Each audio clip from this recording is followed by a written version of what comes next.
What's up? Welcome back to CBC. Welcome back to segmen CBC Talks Indo World Cup 2026. Jumpa lagi di episode ke-78. How are you guys? Oh man, Indonesia dirampok ya. Kita sudah unggul 2-1 hingga menit ke-96 dan saat seharusnya semestinya pertandingan itu berakhir di menit ke-96. Oke lah, misalkan tidak pas.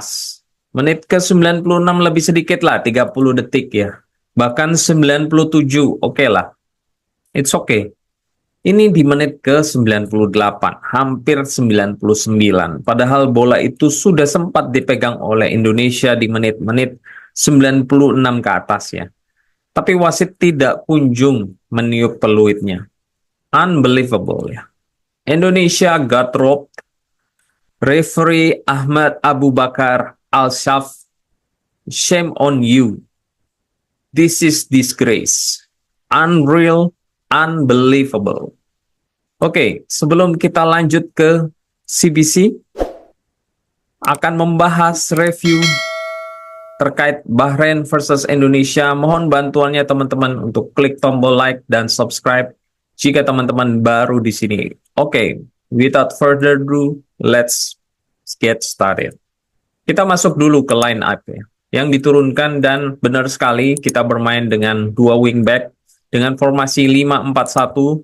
Di goalkeeper ada Martin Paes, right wingback itu ada Sandy Walsh, kemudian right center back itu ada pemain yang baru dinaturalisasi yaitu Mas Hilgers, kemudian central center back itu ada Jordi Amat, di left center back itu ada Aides, dan di left wing back itu ada Verdok.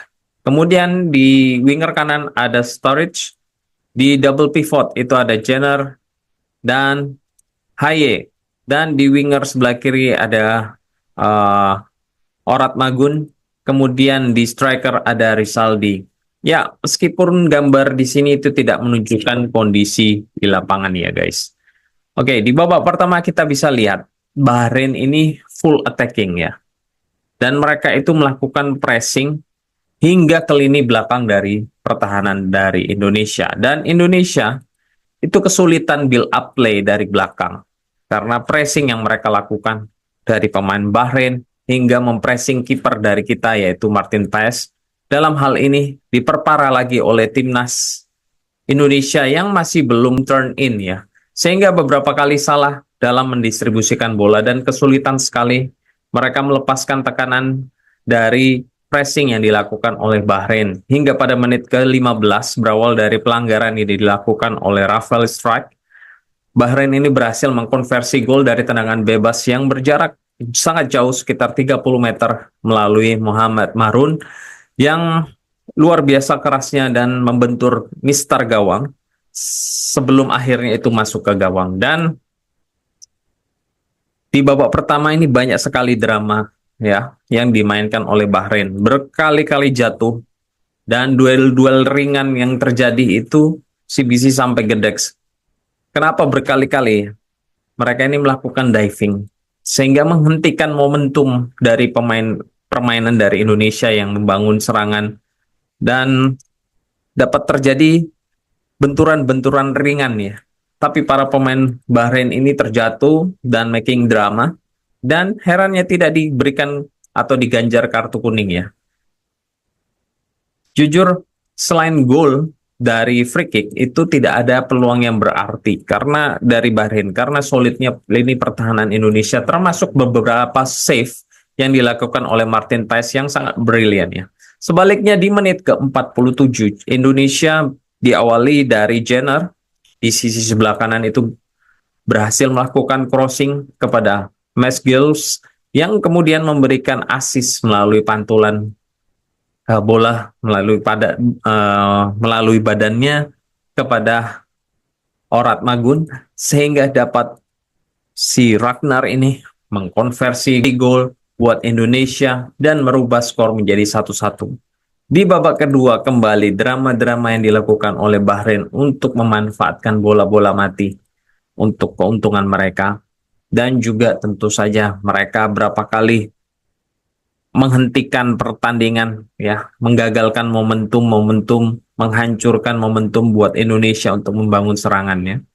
Namun di menit ke-73 melalui pergerakan Marcelino di sisi sebelah kanan yang akhirnya dia terjatuh setelah dilakukan intercept oleh pemain Bahrain, namun tetap berhasil mengirimkan passing kepada Tom Haye, dan Haye dengan vision yang luar biasa dia dapat melakukan langsung passing kepada Rafael Sturridge, dan itu berbuah asis karena Rafael Sturridge itu dapat dengan tanpa ragu langsung mengolah bola dan melakukan shooting cantik dari dalam kotak penalti, tepatnya di ujung, ya, kotak penalti, dan berbuat gol untuk skor 2-1 untuk Indonesia. Dan pada menit ke-8 bukan 80, menit ke-98, ya, detik ke-40, berawal dari corner kick, Bahrain dapat kembali mencetak gol melalui Muhammad Marhun yang kita bisa lihat tidak ada yang mengawal pergerakan dari dua pemain Bahrain ini di titik jauh di sisi sebelah kanan dari gawang Indonesia, sehingga bola muntahan dari hasil sundalan perebutan antara pemain Bahrain dan Indonesia itu dapat liar, bola tersebut jatuh ke Muhammad Marhun dan berujung gol sehingga skor menjadi 2-2.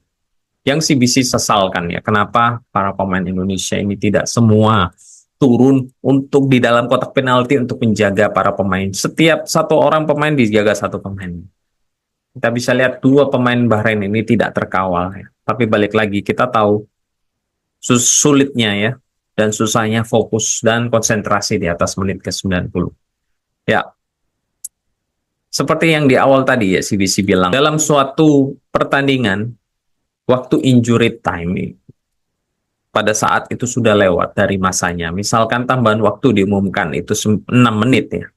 Maka menit yang sudah di atas dari menit ke-6 tersebut, yaitu 96, maka permainan dapat terus dilanjutkan. Nah, bila laga itu masih berjalan atau on play, ya. Dan bola tersebut dipegang oleh tim yang sedang tertinggal.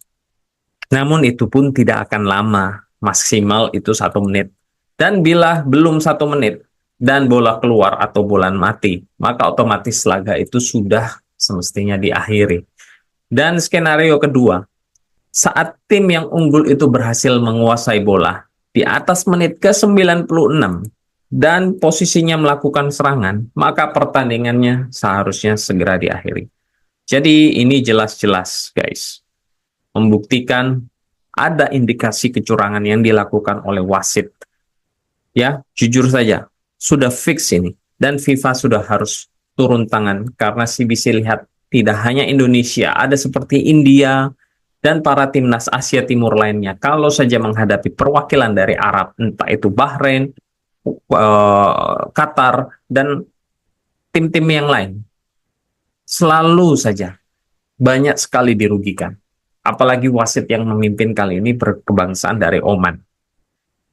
Oke, PSSI pun bereaksi keras. Dikutip dari C Today News, wasit Ahmed Al-Kaf kini menjadi sorotan setelah mengambil keputusan yang bias, termasuk memberikan perpanjangan waktu pada laga Indonesia kontra Bahrain Kamis 10-10.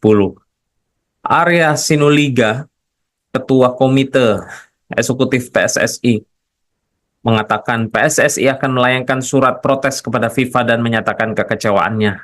Pada laga itu, skuad Garuda sempat unggul 2-1 sebelum gol Muhammad Marhun pada menit ke-99 membawa Bahrain menyamakan kedudukan.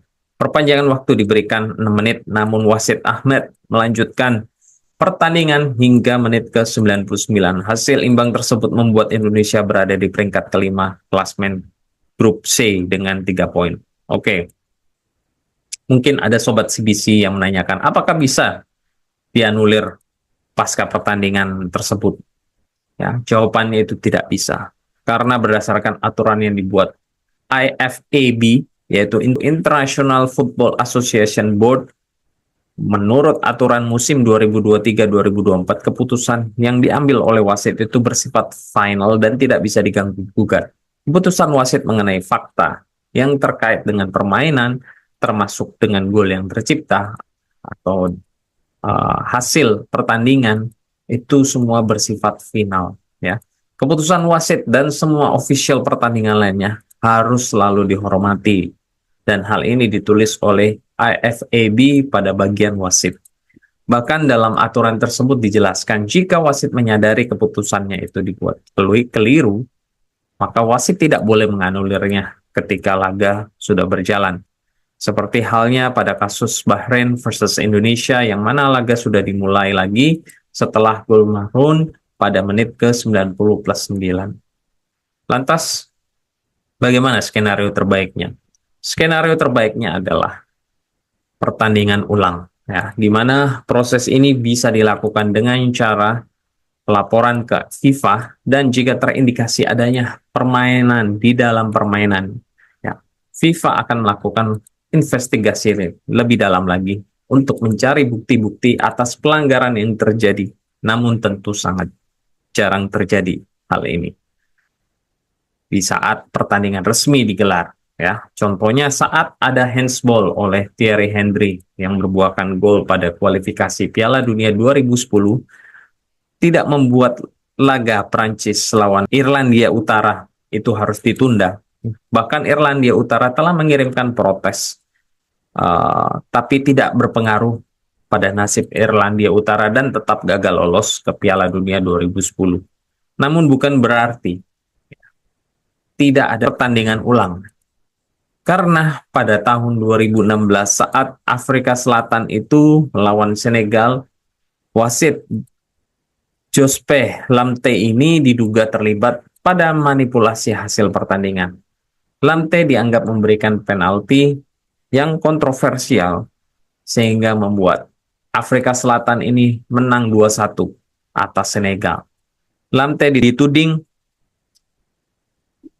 memberikan pelanggaran handsball yang sebenarnya tidak terbukti.